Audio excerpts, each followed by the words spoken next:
A'udzubillahi minasyaitonirrajim. Bismillahirrahmanirrahim.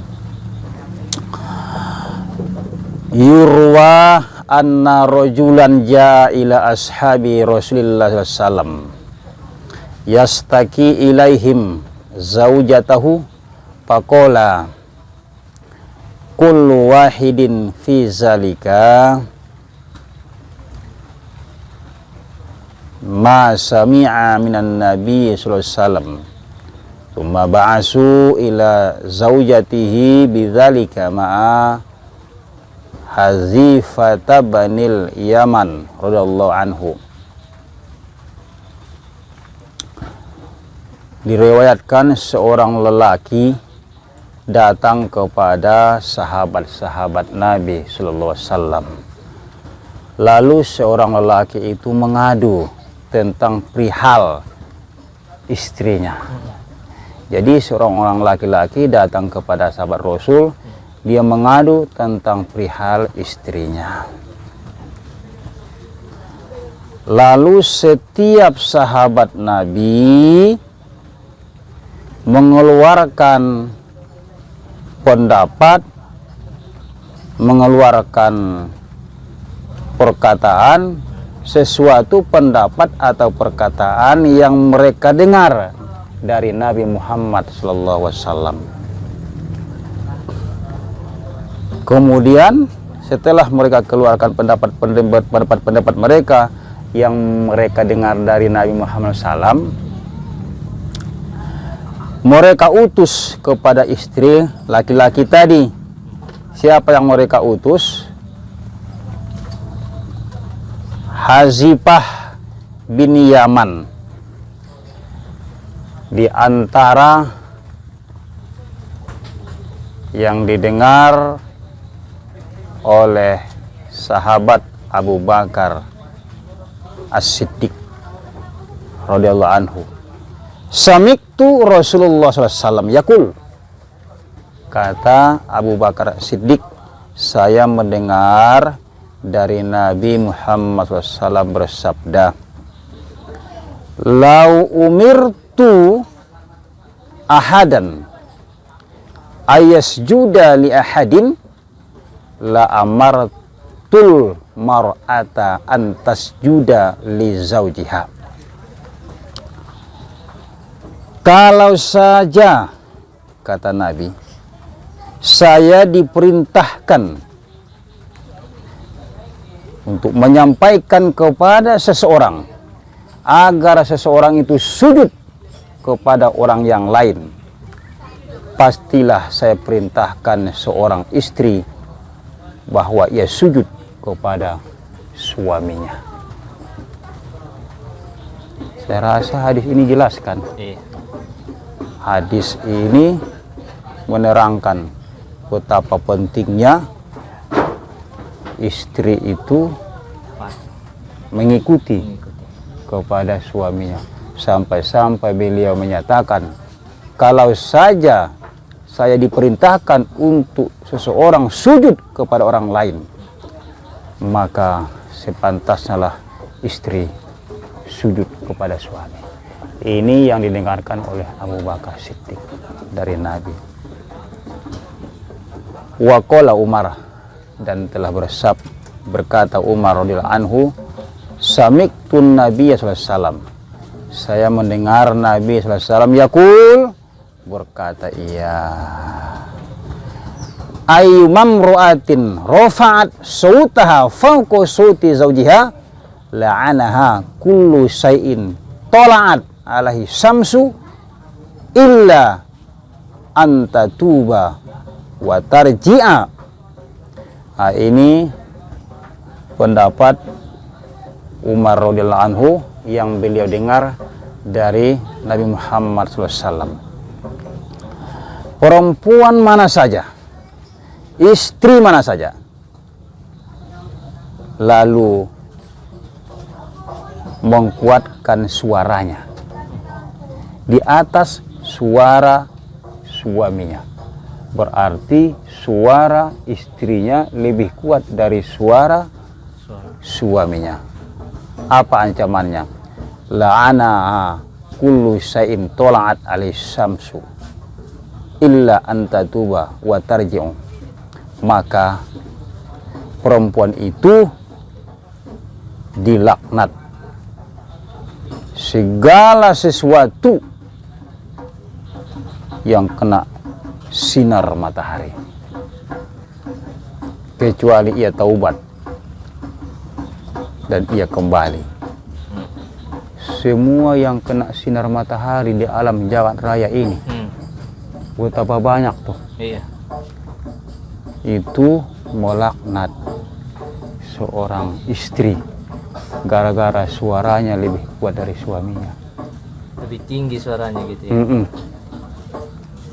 Zaman sekarang banyak seperti itu, Banyak. lebih kuat suara istri ketimbang Suami.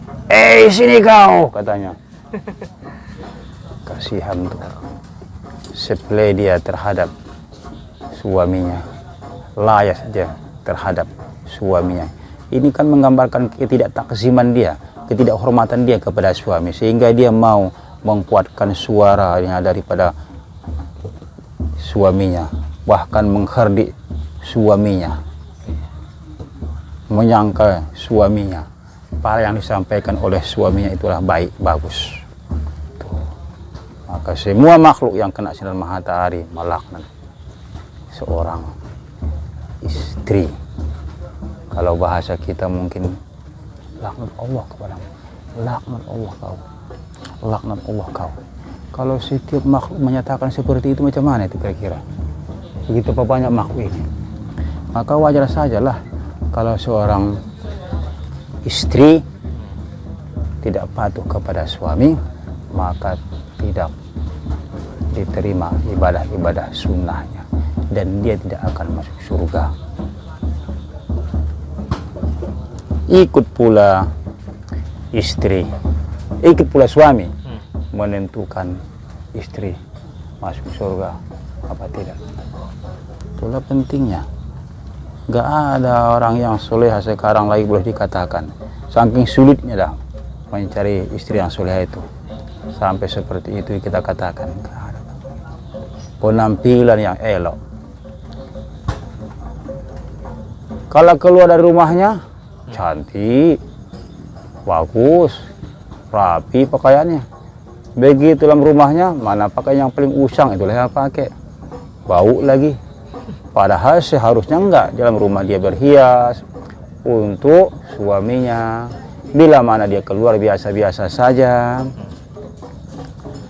Itu riwayat singkat saja kita ceritakan garis besarnya. Macam mana itu dulu Robiatul Adawiyah kan? Itu orang yang taat kepada suaminya.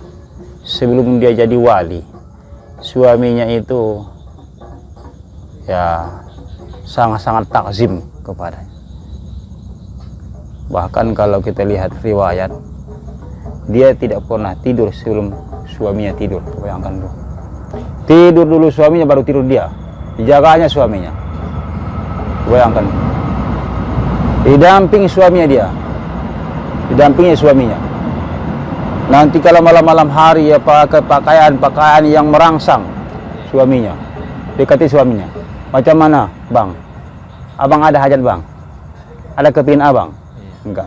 Kalau nanti suaminya mengatakan enggak, suaminya tidur baru ibadah dia. Tidur suaminya baru ibadah. Kalau enggak salah, suaminya akhirnya meninggal. Dan dia pun menjadi wali yang terkenal, Robiatul Adawiyah. Sangat-sangat taat kepada suami. Makanya orang yang taat kepada suaminya, kalaupun suaminya jahat, maka dia mendapatkan ganjaran seperti ganjaran istri Fir'aun.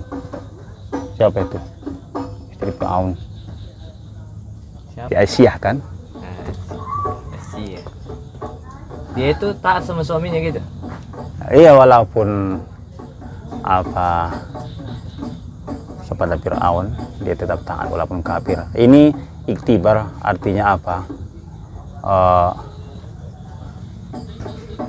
Bagaimanapun kepada suami itu harus taat, selagi tidak menyuruh hal-hal sesuatu durhaka kepada Allah dan Rasulnya atau tidak bersalah-salahan dengan agama.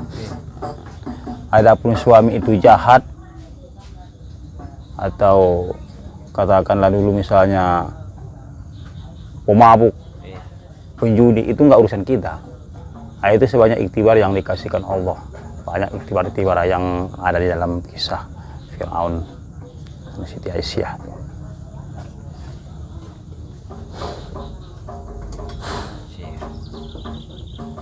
Ya? Dua hadisnya ya. Lalu waqala Utsman bin Affan radhiyallahu anhu, sami'tun Nabi sallallahu alaihi wasallam yaqulu law anna imra'atan malakatid dunya kullaha wa ampaqatha ala zawjiha summa mannat bizalika alaihi illa ahbatallahu amalaha wa hasyaruha ma'a Fir'aun. Barusan lagi kita jelaskan Fir'aun, datang lagi Fir'aun di sini ya.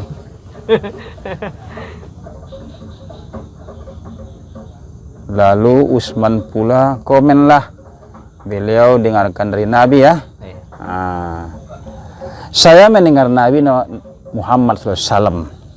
Beliau bersabda, sekiranya seorang perempuan atau seorang istri memiliki dunia semuanya, dunia ini milik dia semua, lalu wa ampaqatha ala zaujiha, kemudian ia impakkan dunia ini kepada suaminya, summa mannat, lalu dia mengundat-undat, mannat mengundat-undat pemberiannya tadi, menceritakannya, menyakitinya, sampai mengundat-undat membicarakannya.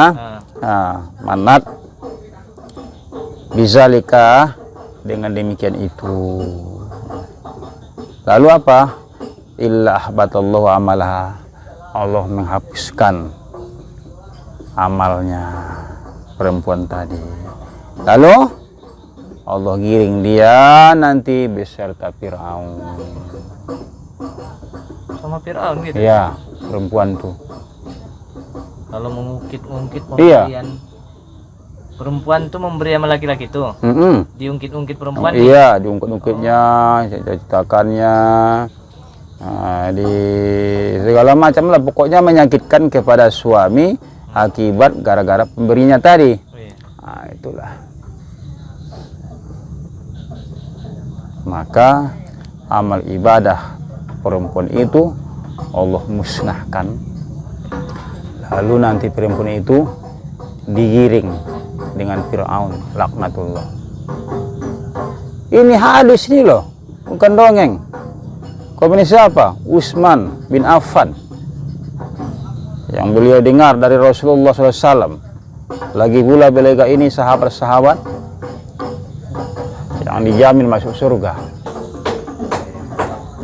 Saya rasa sampai sini dulu ya.